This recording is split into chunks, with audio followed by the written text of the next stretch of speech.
Assalamualaikum warahmatullahi wabarakatuh. Izin guys, saya hanya mau bilang begini. Sebenarnya masalah utama negeri kita hari ini bukan HRS, FPI, Islam, oposisi, Anies atau siapapun itu. Mereka itu sebenarnya hanya kambing hitam untuk mengalihkan masalah yang tengah dihadapi bangsa ini atas kegagalan kinerja dinasti lemah ini yang ditunggangi oknum dan juga kelompok tertentu dengan berbagai kepentingan dan alasan yang menyertainya. Menurut saya seperti itu. Tetapi mereka tidak ingin dianggap gagal dan masih lapar meski mereka juga tidak akan pernah bisa kenyang.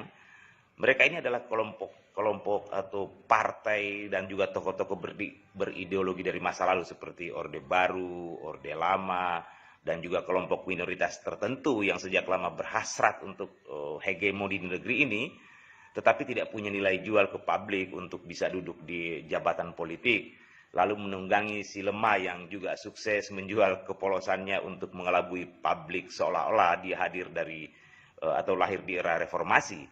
Ini terlihat dari cara kerja dinasti ini, mereka terus melanjutkan sistem otoritarianisme, KKN yang semakin parah dan juga anti demokrasi seperti di masa lalu yang pernah kita alami. Mereka akan terus mempertahankan dinasti lemah ini agar terus bertahta, sebab jika pemimpinnya nasionalis, Pancasila sejati, mandiri, kuat, sumber daya mumpuni, mereka tidak akan bisa menungganginya.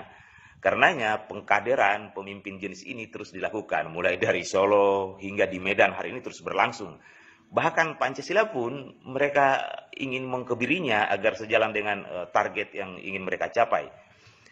Masalah utama negeri kita hari ini adalah ekonomi, keadilan dan demokrasi yang mati suri, krisis jiwa nasionalis, Pancasilais, persatuan yang terus dipecah belah dan berbagai kepentingan di belakang yang coba merusak tatanan yang telah dibangun oleh nenek moyang kita. Bahkan negara telah berutang begitu banyak, mengalahkan utang seluruh para mantan presiden kita di masa lalu, tetapi bangsa ini terus defisit di semua sektor. Belanja gila-gilaan, hasilnya minus. Aset negara dan juga BUMN yang selama ini menjadi salah satu penopang utama keuangan dan ekonomi negara terus berjatuhan, bahkan dijual ke sana kemari. Sektor penunjang ekonomi kerakyatan juga terjungkal, sementara investor hanya mengeksploitasi sumber daya alam kita dengan membawa teknologi mereka dan juga TKA untuk lebih dominan, sementara PHK di dalam negeri terus terjadi.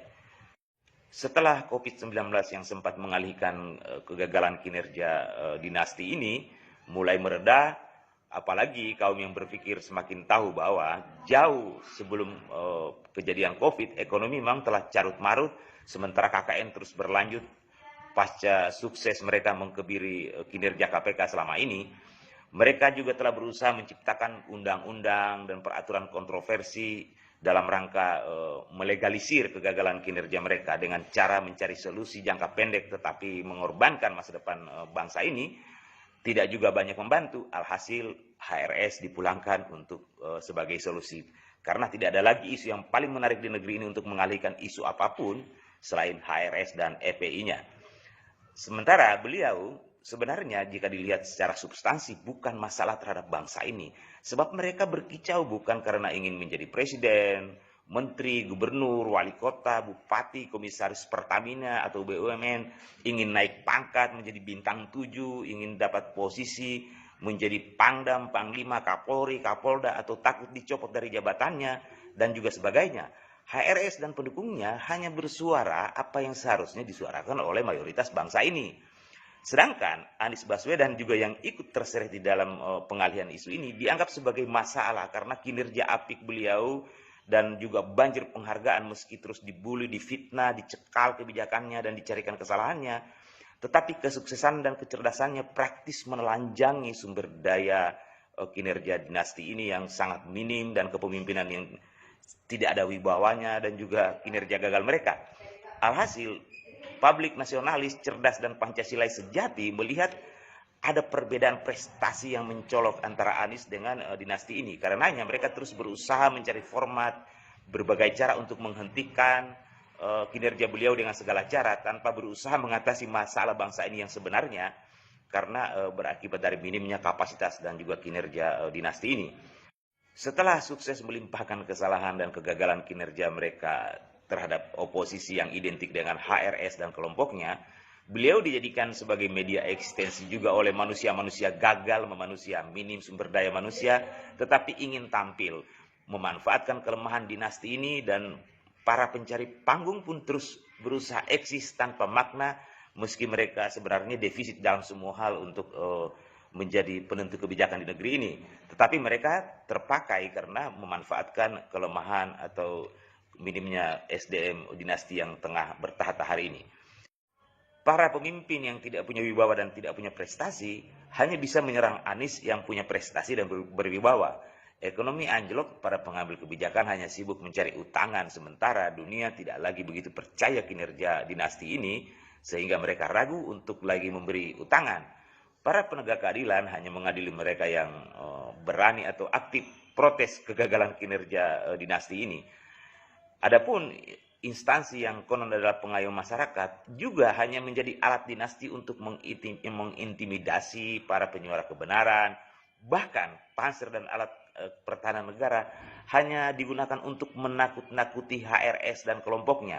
Alhasil OPM di Papua yang sebenarnya tengah mengancam persatuan bangsa ini terus mencibir ketidakmampuan para alat pertahanan negara dalam mengatasi atau melawan kelompok mereka.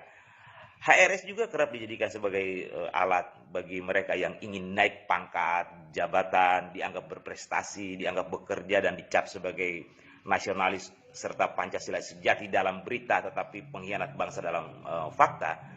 Mereka hanya cukup dengan sedikit menyentil HRS, FPI, mengurusi sorbannya, celana jingkrak, dan mengambil alih kerja Pol PP atau jadi anak buah Pol PP untuk menurunkan baleho HRS, padahal sebenarnya tidak ada urgenitasnya.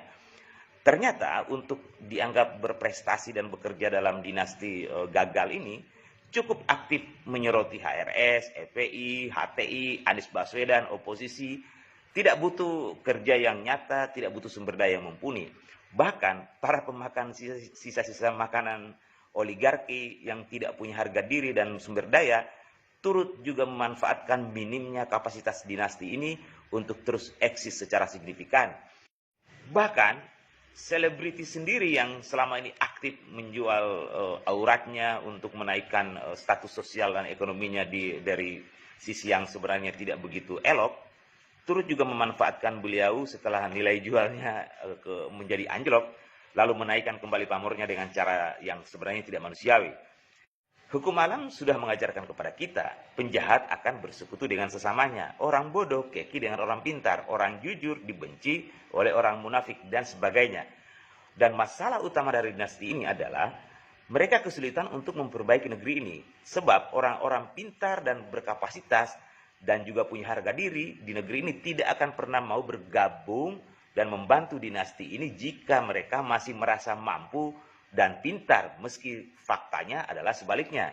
Jadi menurut saya, karena kondisi bangsa ini kita rasakan bersama dengan keprihatinan yang sama, tetapi masih banyak juga yang menutupinya karena alasan gengsi dan berbagai kepentingan yang menyertainya, maka sejatinya kita berjiwa besar untuk terbuka lalu bersatu secara bersama-sama berjuang keluar dari masalah ini.